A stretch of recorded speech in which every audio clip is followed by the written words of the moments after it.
Sophie Lancaster was brutally attacked by a group of people. She went into a coma from which she never regained consciousness.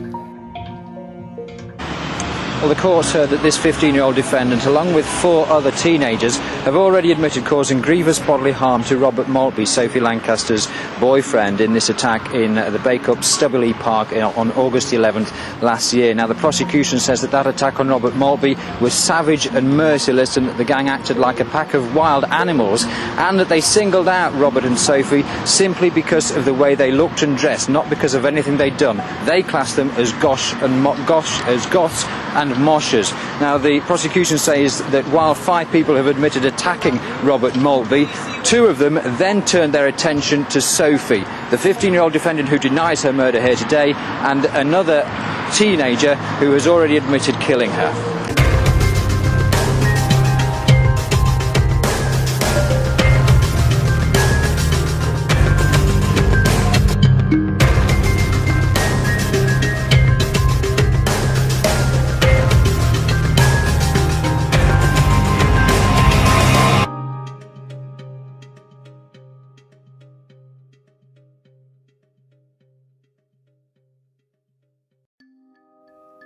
Sophie Lancaster was born on 26 November 1986, was a former pupil at Baku and Rostenstall Grammar School and Haslingden High School, and a gap student planning to attend Accrington and Rosendale College to do an English degree.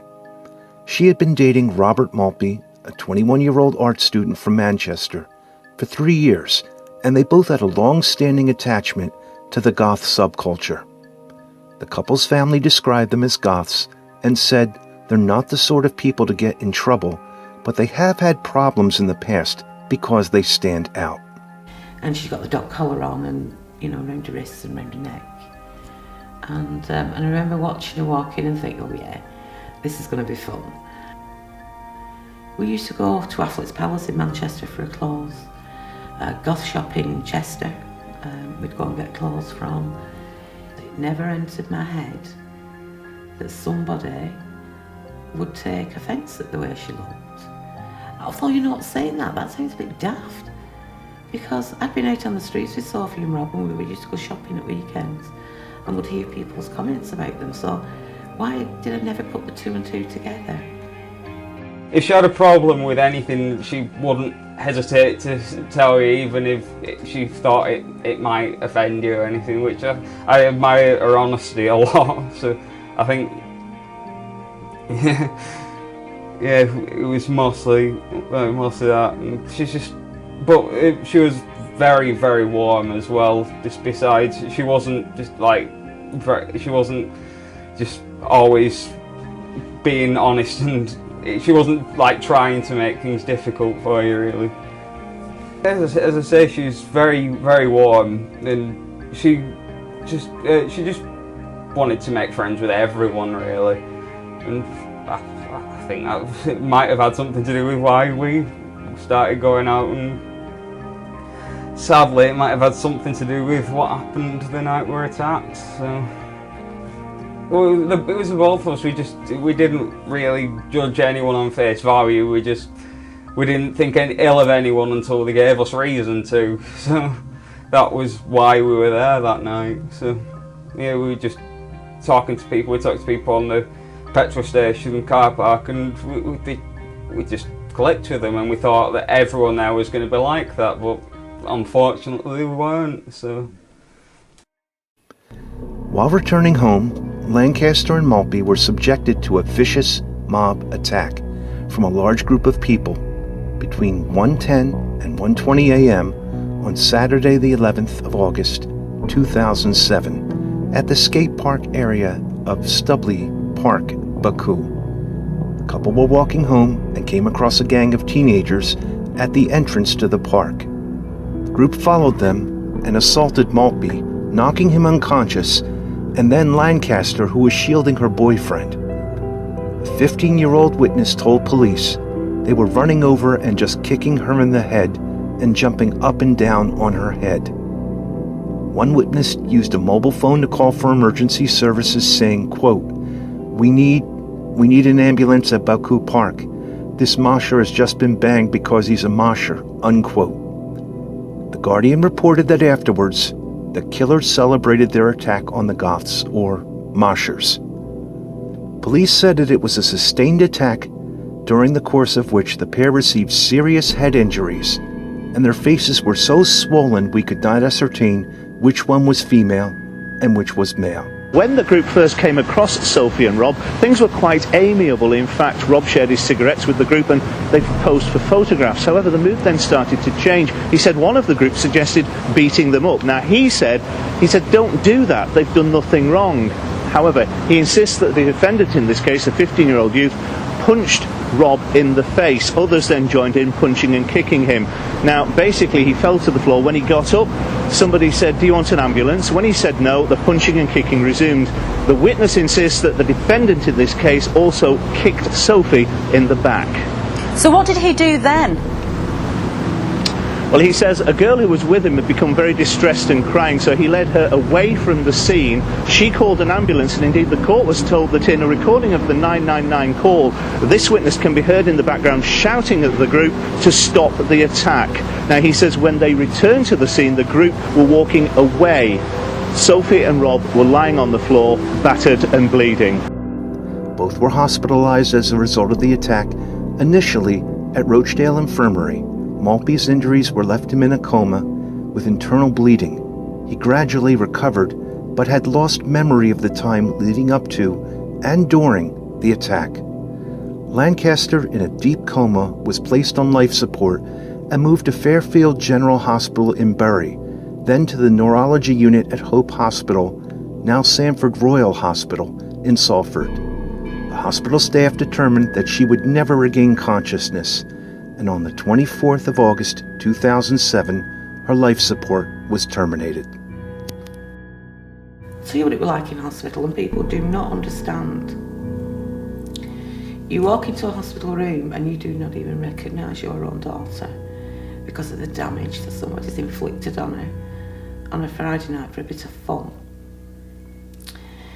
It isn't something I'd wish on my worst enemy. You know, you walk into that room and your whole life, it's just gone. It's just changed from what it was, you know, an hour ago even. And you can never take that back. And it will never be the same again. At one stage, they had her sat up in bed. They were going to actually move her out of the intensive care, but she was brain damaged, and they tell you that. And you can see her eyes are tracking, you know, from side to side. We take that because that's okay, that's better than nothing, isn't it, you know? And then it deteriorates from there, actually. Lancashire police arrested 5 individuals connected with the attack, but conducted extensive further investigations, as it appeared that up to 15 people were in the area and may have witnessed or participated in the assault. The police identified the Gothic dress of the couple as a possible motivation for the attack. A 15-year-old and a 16-year-old were remanded in custody, while 2 15-year-olds and a 17-year-old were released on bail. They were originally charged with causing grievous bodily harm with intent, but following Lancaster's death, the Crown Prosecution Service charged all 5 boys with her murder. Now, they drunk at least 4 pints of strong cider and shots of schnapps when they kicked Sophie Lancaster to death for the way she looked. But as 15-year-old Brendan Harris and 16-year-old Ryan Herbert faced life sentences for her murder, a report reveals the amount they drunk wasn't unusual among young people. The study of 15 and 16-year-olds in the Northwest shows 30% binge drink at least once a week. And most disturbing of all was the number who said they're more likely to be involved in violence after drinking. Her look was the only reason 2 drunk teenagers turned killers in this skate park in Baker. Ryan Herbert and Brendan Harris enjoyed attacking anyone who looked different. They'd previous convictions for it, even an assault in the same park. Now an anti-prejudice group established in Sophie's name wants the law on hate crimes to cover not just the likes of ethnicity or gender, but appearance. And it hasn't got a legal standing, so if they report things to the police or perhaps turn up at the hospital injured, it's not really recognised initially that it might be because of how they look. I think sometimes attacks have been mistaken for fights. A Downing Street petition calling for such recognition to be enshrined in law closes tonight. Sophie's former MP doesn't want that to be the end of it. The police have to have whatever they need to be able to deal with crimes of this kind, and if we can possibly avoid it in the future, we must do so. We can only describe them as kind of animal behaviour. I don't know how else you describe it. Where they do behave like that, they won't get away with it, and they will be dealt with. And we need to get that message out there loud and clear. Someone dropped dead on the zebra crossing. One of Sophie's killers rapped about death and running from the police.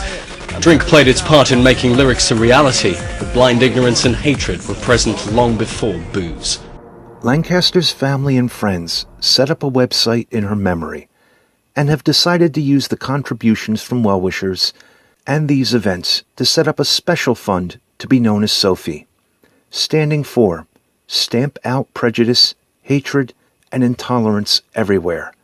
It aims to, quote, provide an appropriate memorial, a lasting legacy to raise awareness of the injustice perpetrated against Sophie Lancaster and to work towards a more tolerant, less violent society, unquote.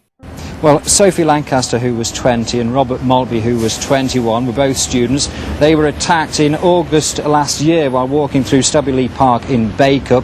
In that attack, both suffered serious head injuries. Robert survived. Sophie died 14 days later from those injuries. Now, she was a very individualistic young girl. She dressed in Gothic style, and her funeral attracted people from all over the country from the Gothic subculture. Now, originally, 5 teenagers were charged with her murder and also with inflicting grievous bodily harm on her boyfriend, but that trial due to start here today. At the last minute there were late changes and late developments. First, a 16-year-old defendant pleaded guilty to her murder and to the assault charge relating to Robert Maltby. He'll be sentenced at a later date. Then 3 other defendants, 2 17-year-olds and 1 16-year-old, pleaded guilty to the assault charge relating to Robert Maltby. The Crown decided at that point not to offer any evidence relating to the murder charge, so that charge was effectively dropped for those 3 defendants. Finally, 1 remaining defendant, a 15-year-old, still faces a murder charge. He will go to trial. That's due to start on Wednesday morning. He's already pleaded guilty to the assault charge relating to Robert Maltby. Now, because of their ages, none of the defendants can be named, and all 5 of them have been remanded in custody. Sophie and Robert never provoked the attack that killed her. They were just a young couple heading home together, and the only reason they were singled out and attacked was because they were different. Every year, the goth community remembers and honors Sophie's memory. It serves as a bittersweet reminder that intolerance, prejudice, and hatred for anything or anyone not the norm is still very much a part of the world we live in. For myself, I know all too well what it is to be on the outside looking in, and for me, one of the places I found acceptance was in the goth community.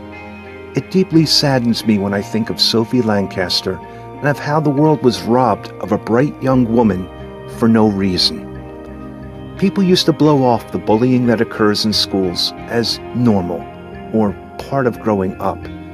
But when is it considered normal for teenagers to have no regard for the lives of others? Where does that dynamic come from? Comes from victimizing anyone or anything different, making them the easy scapegoat, misdirecting society's ills on them because it's easier to blame others for a problem than to actually solve it. This tragedy occurred in 2007, yet one does not have to look very far to see how little we have learned. How often are those considered not the norm painted as responsible for problems that they did not cause? Raise your children well. Teach them about people like Sophie Lancaster. Make them understand that when the outcome of intolerance is when it is taken to its ultimate end, and what the tragic results of hate and fear-mongering are.